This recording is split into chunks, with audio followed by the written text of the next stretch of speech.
Here's what's coming up on the world today. Former Italian Prime Minister Silvio Berlusconi dies at the age of 86.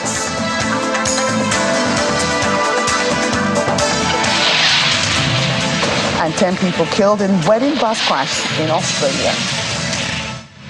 Welcome back to the program. Former Italian Prime Minister Silvio Berlusconi, who bounced back from sex scandals and corruption allegations, has died at the age of 86. According to Italian media, he died at the San Raffaele Hospital in Milan. In April, he was treated for a lung infection linked to a previously undisclosed case of chronic leukemia. A flamboyant billionaire media tycoon, Mr. Berlusconi first came to office in 1994 and led 4 governments until 2011. Well, let's get more on Mr. Berlusconi's death. The famous Prime Minister Sabina Castelfranco, VOA correspondent in Rome, joins us now. Welcome to the program. Thank you. So let's begin with the mood in the country since news broke of the passing of the former Prime Minister.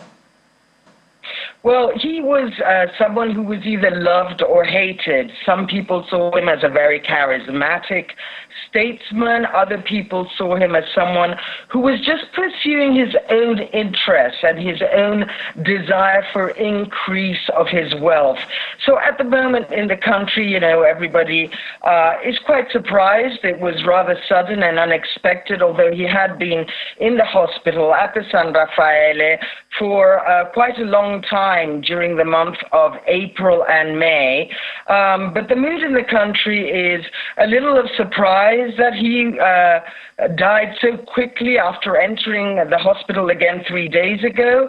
And then, of course, there are those who loved him and are going to miss him, and others that think it's a good riddance for the country, particularly as this was a man who was prime minister 3 times in Italy, and he was the longest ever serving prime minister of the Italian Republic. And moving on to his legacy, Prime Minister Berlusconi was a controversial figure in Italian politics, as you've pointed out. How will many remember him? Well, no, not many are going to forget his bunga parties in his villa in Sardinia. Others are going to remember him for obviously creating a media empire, a private media empire, which was absolutely incredible. You know, he had 3 television stations. He had a newspaper, magazines.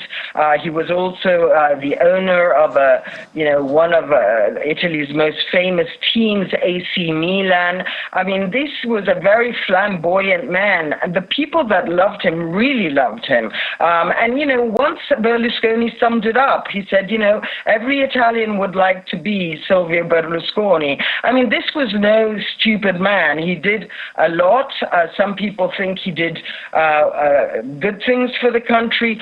Certainly, he revolutionized the political world in this country, and, you know, that will be part of his legacy, and he will leave behind, you know, a media empire that gave work to, you know, thousands of people in this country. And as you say, he revolutionized the politics of that country. So what could be the fallout of his death on the political scene in Italy? Well, there certainly could be a little destabilization. I mean, he still was the head of the party which he created, Forza Italia, when he first entered the political fray. So there will need to be some organization, and this party is, of course, one of the members of the coalition that is currently governed by Prime Minister Giorgia Meloni in Italy.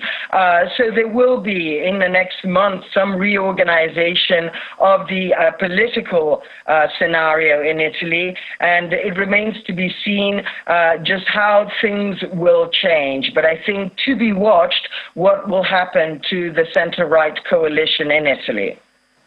And lastly, what do we know of the government's plan to honour him? Well, what is going to happen is there will be a state funeral. It will be held at the cathedral in Milan the day after tomorrow, on Wednesday, at 3 p.m. It will be attended by many, many people, and obviously there will be, ordinary people, but of course many politicians, the world of sports that he was very close to, and big institutional figures will be attending. I think all eyes on Milan, certainly this Wednesday. Right. Thank you, Sabina, for your time. Well, let's now take a look at the life and times of the flamboyant billionaire media tycoon, Silvio Berlusconi, who came into office in 1994 and led 4 governments until 2011. Italy's former Prime Minister, Silvio Berlusconi, the brash and flamboyant billionaire tycoon who became a conservative political icon both at home and abroad for decades, has died. Berlusconi had been suffering from leukemia for some time and recently developed a lung infection. He died at this hospital in Milan on Monday. At 86 years old, Berlusconi was prime minister several times over the 1990s and early 2000s, ending most recently in 2011. His political party, Forza Italia, is also one of the members of the right-wing coalition that governs Italy. This is the last address of him to the party in May as he was hospitalized. Un saluto affettuoso. Warm greetings to you all. Unfortunately, I am still at St. Raphael Hospital, but for you today as well. I am wearing a shirt and jacket. After my intervention last Saturday at the Forza Italia Party convention in Milan, I dare disturbing you once again to remind you that on Sunday and Monday, namely the day after tomorrow and the next day, administrative elections for the mayors and administrators in 700 towns and cities in Italy will take place. Giuro di essere fedele alla Repubblica. Berlusconi's name was as recognizable as it was divisive. He was born to a modest family, spent time as a singer on a cruise ship as a young man, and slowly amassed a fortune in real estate that evolved into a business empire.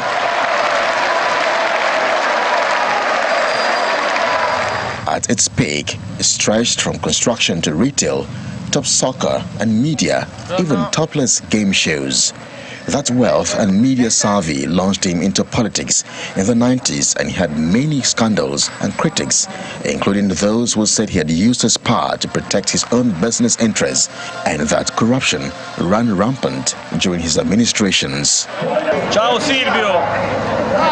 Bye-bye Silvio! Bye-bye! He was convicted of serious charges at least 7 times, including bribery, although they were eventually overturned on appeal or expired because too much time had passed for the legal system known as the Statute of Limitations. His notorious philandering, divorces and sex parties, known as bonga bonga parties, also grabbed worldwide attention on allegations he had sex with an underage girl. His image somewhat rehabilitated later in life, where he developed a reputation in conservative circles as an elder statesman and moderating force to the extreme voices on the right. He was one of the biggest characters to come out of Italy's often bizarre politics. Aspetta di mano! Aspetta di mano! Presidente! Presidente! Presidente! Elsewhere now, at least 10 people have died and 25 others are in hospital after a wedding bus crashed in an Italian wine region. The passengers were returning from a wedding at a winery on Sunday night in Hunter Valley, a popular spot for wine tourists, when their coach overturned.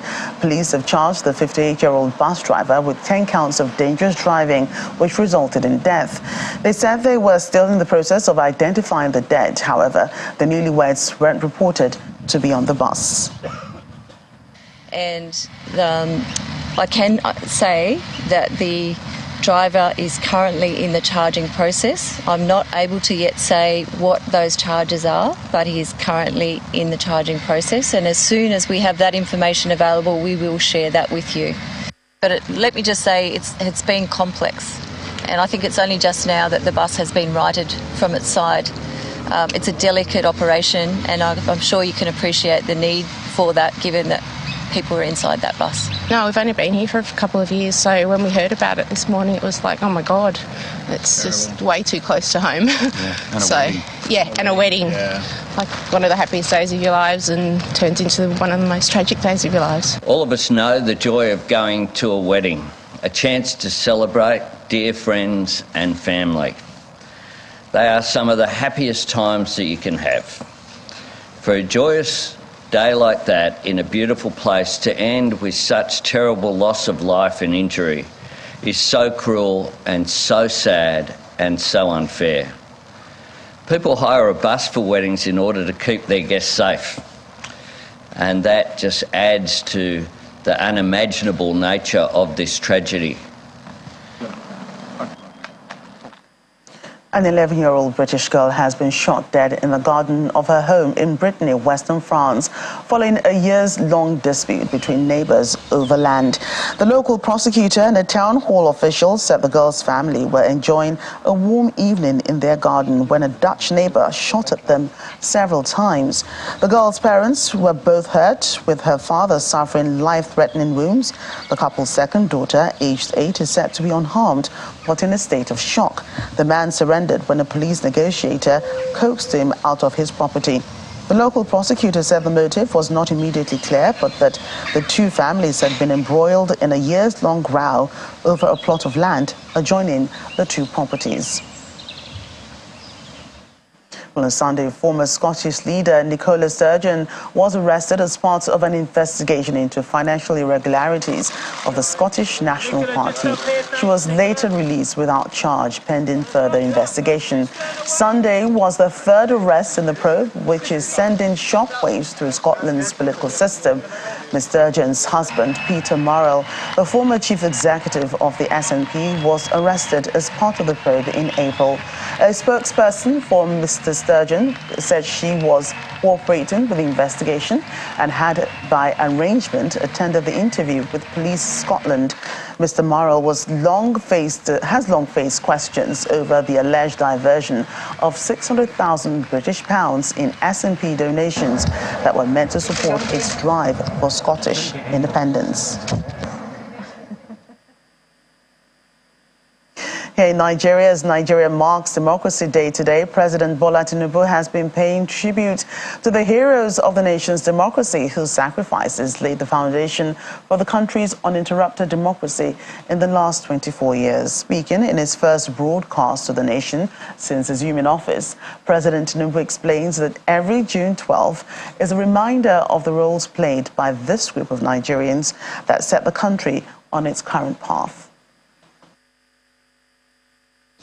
We celebrate a day that has remained a watershed in our nation's history, not just today, but for every June 12th, for the endless future that our beloved country shall exist and work stronger and stronger.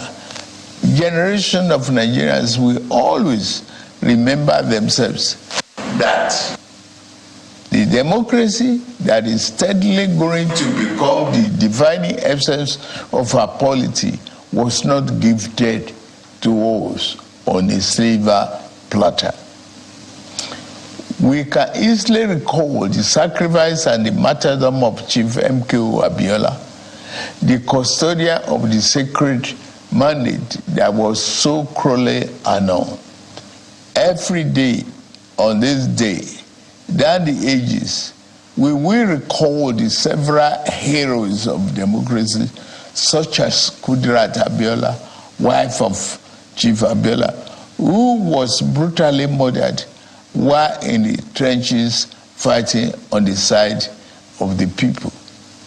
We remember Pat Al-Fedrewani, one of the heroes of our independence struggle and Major General Shehu Musa Yar'Adua retired, who were silenced by the military junta while in pursuit of democracy. President Tinubu also used the occasion to speak on the election that brought him into office. He says while the winners are celebrating their victory, those who are not satisfied with the outcome should not despair, since in politics, there's always another day. It is only natural that even as those who won and experienced victory in various elections are elated and fulfilled, those who lost are disenchanted and disappointed. But the beauty of democracy is that those who win today can lose tomorrow, and those who lose today will have an opportunity to compete and win in the next rounds of elections.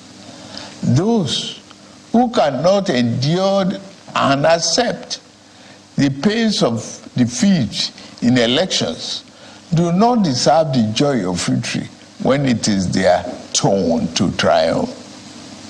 Above all, those who disagree with the outcome of the elections are taking full advantage of the constitutional provisions to seek redress in court. That is one of the reasons why democracy is the best form of government invented by man. Following the outcry that has greeted his Inauguration Day speech on the removal of fuel subsidy, President Tinubu admits that the decision will put extra burden on the masses. However, he assures that the sacrifice will not be in vain. I admit the decision will impose extra burden on the masses of our people. I feel your pain.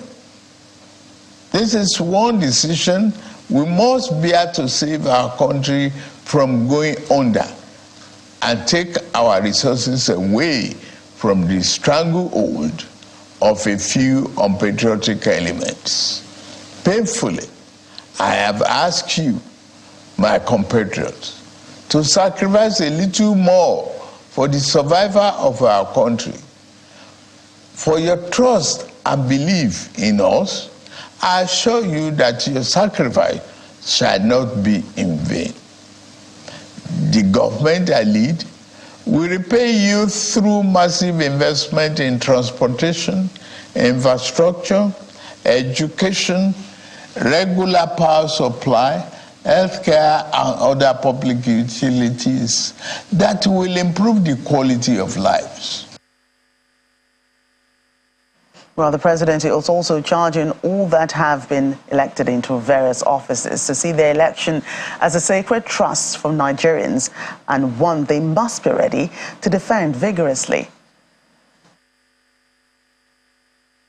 I enjoy all of us, to rededicate ourselves to strengthening this form of government of free people that has been our guiding light these past 24 years. In particular, those of us who have been privileged to elect into public office at various levels in both the executive and legislative arms of government must recommit ourselves to offering selfless service to the people and delivering concrete democracy dividend in accordance with our electoral promises. On my part and that of my administration, I pledge anew our commitment to diligently fulfilling every component of our electoral pact with the people, the Renew Hope agenda. We shall be faithful to truth, faithful to equity, and faithful to justice.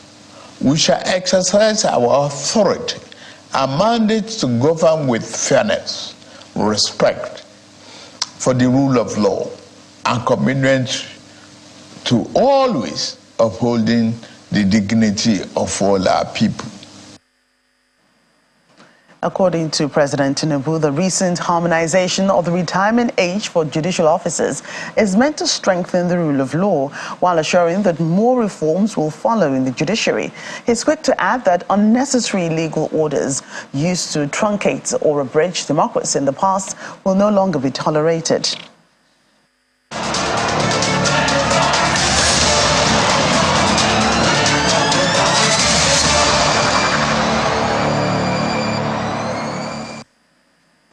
Now to our coverage on the crisis in Sudan. The United States and Saudi Arabia have condemned the resumption of violence in the Sudanese capital, Khartoum, where residents have reported airstrikes and exchange of artillery fire. In a joint statement, the two countries noted that the Sudanese army and the paramilitary rapid support forces had controlled their forces during a 24-hour ceasefire, and it was deeply disappointing that fighting had resumed. A pro-democracy neighborhood group said shells had landed in people's homes in the south of the capital following the expiry of the ceasefire. One resident who was awoken by the sound of fighting said the one-day lull on Saturday was like a dream that had now vanished. Meanwhile, the UN High Commissioner for Human Rights says it remains concerned by the continued devastating impact on fighting in Sudan on Sudan civilians. According to the spokesperson, Jeremy Lawrence, they are also concerned by reports of conflict-related sexual violence, with the office receiving credible reports of 12 incidents. Mr. Lawrence reiterated the High Commissioner's call on both parties to the fighting to ensure the protection of civilians and respect for international humanitarian law. We are concerned by the continued devastating impact of the fighting on Sudan on civilians. This week alone, an attack striking a busy livestock market in the capital Khartoum left at least 8 civilians dead, among them at least 3 members of the same family. The airstrike on Al Muwalliya market on the 7th of June was allegedly carried out by the Sudan Armed Forces. In another incident, on the 7th of June, a child was reportedly killed after a shell hit his family home in the Al-Shadra district in southern Khartoum.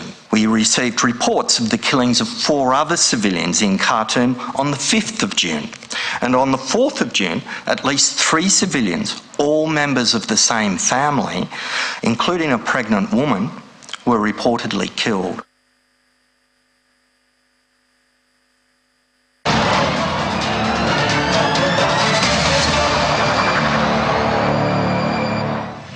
Welcome back. UK Prime Minister Rishi Sunak said Britain could be the global home of artificial intelligence regulation as he pitched London as a tech hub to industry leaders and urged them to grasp the opportunities and challenges of AI.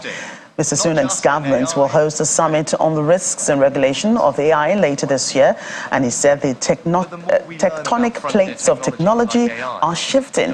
Governments around the world are now trying to find a balance whereby they can assess and rein in the potential negative consequences of AI without stifling innovation. Mr. Sunak said the tech sector was at the heart of his priority to grow the economy, and while he acknowledged concerns that employees were worried about their jobs, previous technologies had presented similar challenges.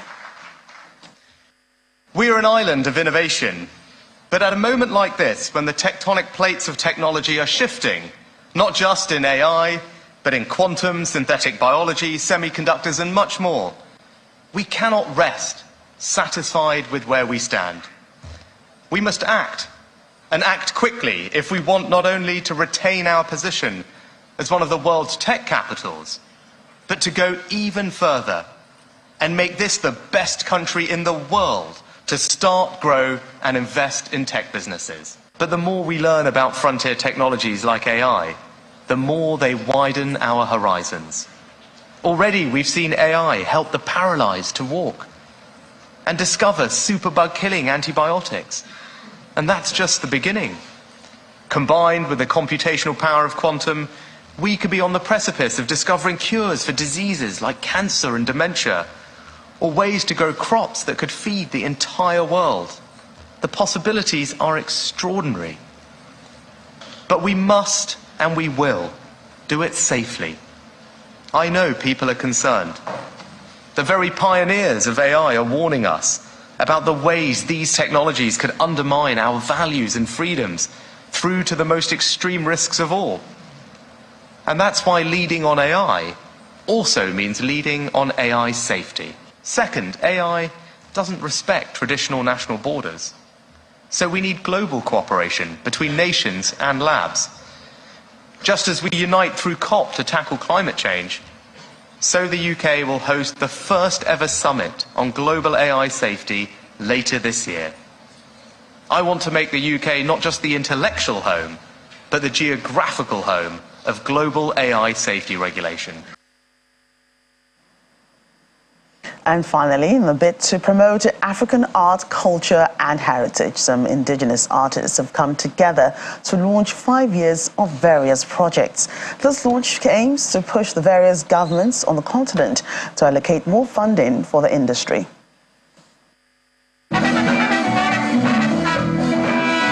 On a small stage decorated with bright lights in the Addis Ababa region, artists from African countries play music pieces of their respective countries as partygoers danced, mingled and enjoy wines to celebrate the launch of 5 years of project.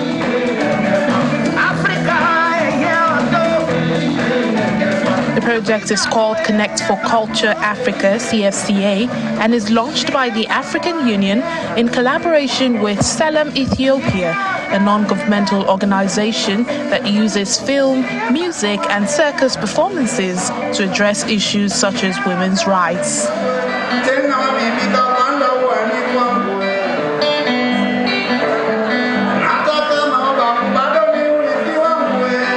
The project aims to push African governments to allocate at least 1% of their budgets to the arts. Want to empower artists. A lot of artists, they want to participate in these discussions about good governance, human rights, but they are scared of the consequences.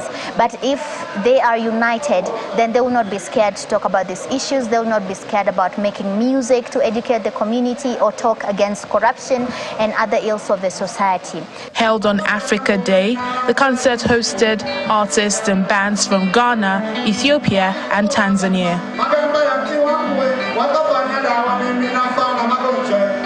People, they forget to give education to the artists. Even when you see our governments are funding other things, but it's very rare you go to the university, you see there's a fund for the art students. So we hope that if there will be a good budget to our governments, there will be something to support the artists to get education.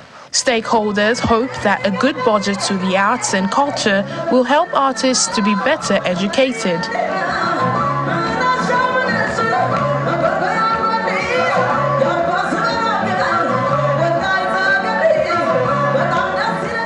Africa is one continent that is very rich in culture. I mean, there are certain things that you see in there that can relate with my culture. There are certain things that you can see there that relate with certain cultures that we've been exposed to. But in more than anything else, I think I like the energy that I'm seeing there, because our African culture has always been about energy, about happiness, about enthusiastic. And you see by those groups, they are really belting up, they are giving it all. Hundreds of revelers from Ethiopia and other African countries attended the concert, with music performances featuring saxophones, guitars, drums and traditional Ethiopian music instruments, enjoying the heartbeat music and a sip of wine.